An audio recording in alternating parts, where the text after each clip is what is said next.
Hello दोस्तों, आज हम आपके लिए एक नई सीरीज लाने जा रहे हैं जिसका नाम मास्टर स्टार स्प्रिंग है। इस सीरीज में आपको कल्टीवेशन वर्ल्ड और मॉडर्न वर्ल्ड दोनों ही देखने को मिलेंगे और ये सीरीज भी हमारी बाकी सीरीज की तरह काफी मजेदार है। एपिसोड की शुरुआत में हमें हमारा यूनिवर्स और सोलर सिस्टम दिखाया जाता है। साथ ही हमें कोई बता रहा होता है कि यहाँ कई सारे पैरेलल यूनिवर्स हैं जो एक साथ कोएग्जिस्ट करते हैं। उन्हीं पैरेलल वर्ल्ड्स में से एक वर्ल्ड है द एंसेस्ट्रल लैंड। ये एक स्ट्रेंज वर्ल्ड है जहाँ कल्टीवेशन टेक्निक्स और मॉडर्न साइंस एक साथ कोएग्जिस्ट करती हैं और यहाँ के लोगों की लाइफ में साइंटिस्ट के साथ साथ कल्टीवेशन भी एक अहम हिस्सा है। यहाँ लोगों के पास कल्टीवेशन की वजह से कई सारी ताकतें और शक्तियाँ हैं और उनमें से कई पावरफुल लोग दुनिया में शांति बनाए रखने के लिए घूमते रहते हैं और अपनी शक्तियों में सबको बचा कर रखते हैं। इस वर्ल्ड में सबसे शक्तिशाली बनने के लिए कई देश और कई सारे कल्टीवेशन सेक्स टैलेंटेड लोगों को कल्टीवेशन में ट्रेन करते रहते हैं। वहीं वहाँ कुछ लोग ऐसे भी हैं जो अपनी लाइफ में कभी कल्टीवेशन नहीं कर पाते और ऐसे लोगों को यहाँ पर लूजर्स बोला जाता है। और तब हमें पता चलता है जो हमें ये सब बता रहा है वो इसी कहानी का हीरो है और वो एक लूजर है, जिसका मतलब वो अपनी लाइफ में कल्टीवेट नहीं कर सकता। इस कहानी के हीरो का नाम सू जियो है जो कि 18 साल का है। तब वो हमें बताता है कि अभी वो डरा हुआ है और उसके साथ पिछले आधे घंटे में बहुत कुछ हो चुका है।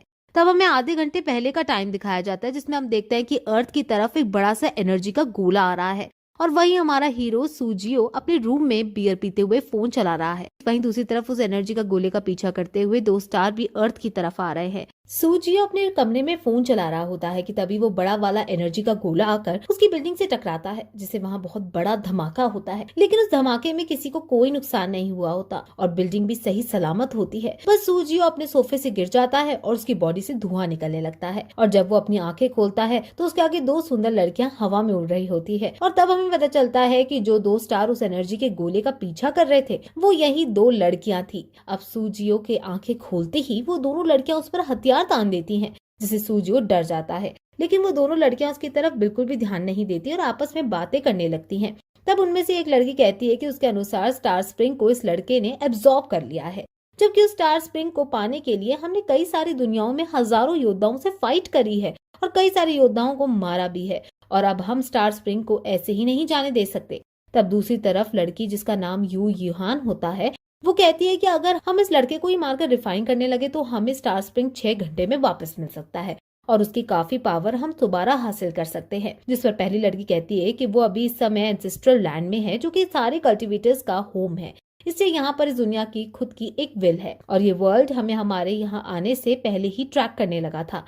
अगर कोई भी हायर रियल्म का आदमी आकर यहाँ के नॉन पावरफुल लोगों को नुकसान पहुंचाने की कोशिश करता है तो इस वर्ल्ड की रिस्ट्रेंट विल यूज वही मार देगी। इसलिए हम ना चाहते हुए भी इस लड़के का कुछ नहीं बिगाड़ सकते। तभी वो लड़की फिर से कहती है कि जब तक शेन मिंगजियो जिंदा है तब तक मैं तुम्हें इस लड़के को मारने नहीं दूंगी, जिसके कारण हमारी लाइफ भी खतरे में आ सकती है। अब उन दोनों को बातों में लगा देखकर सूजियो कमरे से भाग जाता है, लेकिन वो दोनों लड़कियां उसे वहां से भागता हुआ देख लेती है जिससे वो उसे फिर से पकड़कर और उसे हथियार दिखाकर उससे पूछताछ करने लगती है और फिर उसके बारे में सब कुछ जानने के बाद वो उसके घर में रहने की परमिशन मांगती है, जिसे सुनकर वो काफी शॉक्ड हो जाता है और सोचने लगता है कि अब उसके साथ उसके घर में दो सुंदर लड़कियां रहेंगी, जिसे सोचकर वो मुस्कुराने लगता है। तब यू यूहान शेन मिंगजियो को छेड़ते हुए कहती है कि तुम इस लड़के को डेट क्यों नहीं करने लगती, और वैसे भी तुम्हारी जैसी बूढ़ी लड़की के लिए तो ये अच्छी बात है कि तुम एक जवान लड़का रहा है। तुम्हें तपस्या करते करते 100 साल से भी ऊपर हो चुके हैं और ये लड़का केवल 18 साल का है। और ऐसा कहकर यू यूहान हंसने लगती है। तब इन बातों से परेशान होकर शेन मिंगजियो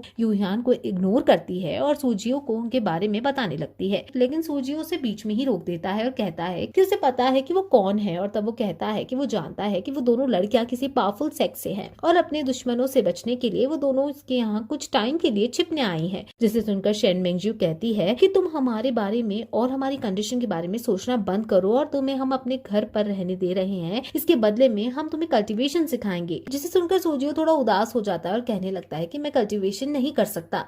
मैं हर साल अपना कल्टीवेशन टैलेंट चेक करने के लिए कल्टीवेशन एप्टीट्यूड टेस्ट देता हूँ, लेकिन हर बार मैं उसमें फेल हो जाता हूँ। इससे अगर कोई मुझे कल्टीवेशन सिखाएगा भी तो ये केवल टाइम और रिसोर्सेज की वेस्टेज होगी। इसे तुम दोनों को मुझ पर अपनी एनर्जी वेस्ट नहीं करनी चाहिए। जिसे सुनकर शेन मिंगजियो कहती है कि हमें पता है कि तुम ज्यादा टैलेंटेड नहीं हो, लेकिन इसका मतलब ये नहीं कि तुम कल्टीवेट नहीं कर सकते। ये सुनकर यू यूहान सोचने लगती है कि लड़का कम टैलेंटेड नहीं बल्कि बिना किसी टैलेंट के है। अगर हमें ये पता नहीं करना होता कि स्टार स्प्रिंग इसकी बॉडी में इतनी जल्दी कैसे एब्जॉर्ब हो गया तो सूजियो की तरफ कभी देखती भी नहीं। तब शेन मेंगजियो की बातें सुनकर सूजियो कहता है कि छोड़ो ये सब और मुझ पर टाइम वेस्ट मत करो, और मैं बहुत पहले ही उम्मीद छोड़ चुका हूँ और अब मैं केवल एक अच्छी सी लड़की से शादी करके नॉर्मल जिंदगी जीना चाहता हूँ। उसकी बातों को सुनकर यू ह्यान उसके पास आती है और उससे पूछती है कि क्या वो उसे सुंदर लगती है और क्या सूजियो उससे शादी करना चाहता है, जिस पर सूजियो खुश होते हुए हाँ कहता है। लेकिन तब यू ह्यान कहती है कि तुम केवल आम इंसान हो और तुम कुछ ही सालों में मर जाओगे, लेकिन अगर तुम कल्टीवेट करोगे तो कई सालों तक जिंदा रह सकते हो, और अगर तुम मुझसे ताकतवर हो गए तो मुझसे शादी भी कर सकते हो। जिसे सुनकर सूजियो खुश हो जाता है कि कैसे वो तीनों मिलकर साथ रह रहे हैं, और तब वो भागता हुआ दूसरे कमरे में जाता है और कल्टीवेटर्स की तरह कपड़े पहनकर आता है। जिसके बाद शेन मेंगजियो उसे कल्टीवेट करना सिखाती है और उसे बताती है कि हर किसी के पास एक स्पिरिट होती है और हम उस स्पिरिट की मदद से स्पिरिचुअल पावर एब्जॉर्ब कर सकते हैं, जो कि दुनिया की नेचुरल एनर्जी से आती है, और कल्टीवेशन के जरिए हम उस नेचुरल एनर्जी को स्पिरिचुअल एनर्जी में कन्वर्ट करके एब्जॉर्ब कर सकते हैं। फिर वो उसे आगे बताती है कि कल्टीवेशन इजी नहीं है और हर किसी की एफिनिटी स्पिरिचुअल पावर के लिए अलग अलग होती है, जिसे वो लोग टैलेंट कहते हैं। इससे ज्यादा टैलेंटेड लोग जल्दी नेचुरल एनर्जी को एब्जॉर्ब कर सकते हैं। फिर वो उसे बताते हैं कि नेचुरल एनर्जी 5 एलिमेंट से बनी होती है, जो कि गोल्ड, वुड,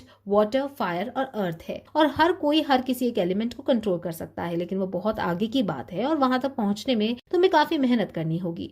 फिर वो उसे कहता है कि तुम अब खुद को शांत करो और ध्यान लगाकर बैठो और अपने दिल के अंदर के वर्ल्ड को देखो और अपने आसपास के वातावरण को फील करो। अब सूजियो बैठकर ये सब बातें दोहराने लगता है और तभी वो बैठे बैठे हवा में उड़ जाता है, और जब वो आंखें खोलता है तो उसकी कॉन्शियसनेस को एक दूसरी जगह पर पाता है जहाँ वो उड़ रहा होता है। जब वो नीचे जाता है तो वो पानी पर खड़ा हो जाता है। ये देखकर वो काफी एक्साइटेड हो जाता है और उस पानी पर वो उछलने लगता है, लेकिन फिर भी वो पानी में नहीं डूबता। ये देखकर वो एक्साइटमेंट में वहां उड़ने लगता है और इधर उधर जाने लगता है। तब एक एनर्जी का एक छोटा सा गोला आकर उसे टकराता है और उसकी बॉडी में एब्जॉर्ब हो जाता है, जिससे सूजियो खुद को और ताकतवर महसूस करने लगता है। अब बाहर वो दोनों लड़कियां कहती हैं कि काफी इम्प्रेसिव है कि सूजियो इतनी जल्दी मेडिटेशन में चला गया और इतना जल्दी स्पिरिचुअल एनर्जी को फील करने लगा, और हमें ये सब करने में कम से कम 4 दिन लग गए थे। तब शेन मिंगयू कहती है कि जिस स्पीड के साथ कल्टीवेट कर रहा है काफी अच्छी बात है, लेकिन क्या ये सब स्टार स्प्रिंग की वजह से है, और क्या यही स्टार स्प्रिंग की पावर है, और शायद इसी के कारण स्टार स्प्रिंग के सारे मास्टर्स इतने पावरफुल थे। वहीं दूसरी तरफ सूजियो उन एनर्जी लाइट्स को देखकर सोचने लगता है कि क्या यही स्पिरिचुअल पावर है, और मुझे यहाँ काफी अच्छा लग रहा है। जिसके बाद वो स्पिरिचुअल पावर को एब्जॉर्ब करने लगता है। तभी उसे बाहर से आवाज आती है कि अपनी कल्टीवेशन से भटको मत और स्पिरिचुअल पावर को एब्जॉर्ब करते रहो। अब सूजियो को मेडिटेट करते करते आधे घंटे से ऊपर हो जाता है, जिसे वो दोनों लड़कियां फिर से चौंक जाती है, क्योंकि पहली बार में इतनी देर तक कोई भी मेडिटेट नहीं कर पाता। यहाँ तक कि उनके मास्टर भी स्टार्टिंग में ऐसा नहीं कर पाते थे।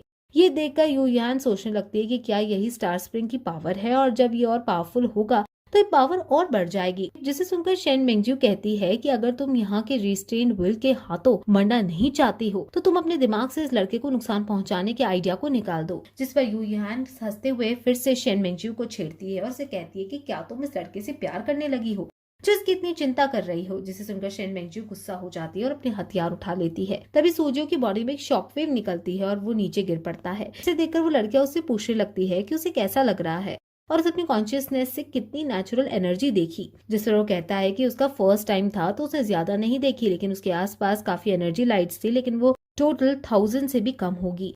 ये सुनकर शेन मेंगजियो चौंक जाती है और सोचने लगती है कि इसने अपने पहले अटेम्प्ट में ही इतनी सारी एनर्जी फील कर ली। वहीं दूसरी तरफ सूजियो उदास हो जाता है और कहता है कि उसे पता है कि ये काफी नहीं और उसके पास ज्यादा टैलेंट नहीं है, लेकिन क्या ये नंबर ज्यादा कम है। जिसे सुनकर शेन मेंगजियो खांसने लगती है और फिर खुद को कंट्रोल करके कहती है कि हाँ ये थोड़ी कम है, पर तुम चिंता ना करो, तुम भी जल्दी ही हमारी तरह ज्यादा एनर्जी एब्जॉर्ब कर सकोगे। जिसे सुनकर सूजियो खुश हो जाता है और एक्साइट होते हुए कहता है कि अब मैं और भी ज्यादा मेहनत करूंगा। फिर अब हमें इन सब से 1 घंटे पहले का टाइम दिखाया जाता है और हमें कल्टीवेशन ब्यूरो दिखाया जाता है। कल्टीवेशन ब्यूरो का काम दुनिया में होने वाली एबनॉर्मलिटीज पर नजर रखने का होता है और साथ ही बड़े बड़े खतरों से निपटने का भी। तब हम देखते हैं कि उस बिल्डिंग के अंदर बड़ी बड़ी मशीन्स हैं जिससे वो पूरी दुनिया को मॉनिटर कर रहे हैं, और तभी वहां एक बहुत बड़ी ऑफिसर एंट्री लेती है। तब उसका एक सबॉर्डिनेट आकर उसे रिपोर्ट देता है और उसे बताता है कि यहाँ सब कुछ सही है और पिछले 1 हफ्ते में कोई भी घटना नहीं हुई है। तभी वहाँ एक अलार्म बजने लगता है और कंप्यूटर वार्निंग देने लगता है कि उन्हें एबनॉर्मल एनर्जी फ्लक्चुएशन डिटेक्ट हुई है, जो कि काफी ज्यादा है और धीरे धीरे बढ़ रही है, और जल्दी फ्लक्चुएशन स्पेस थ्रेशोल्ड को तोड़ देंगी और उनकी धरती के पास पहुंच जाएंगी। जिसे वो चेक करते हैं तो हमें पता चलता है कि उनका कंप्यूटर उन्हें स्टार स्प्रिंग और उन दोनों लड़कियों के बारे में ही बता रहा था जब वो धरती की ओर बढ़ रही थी। और इसी के साथ ये एपिसोड यही खत्म हो जाता है।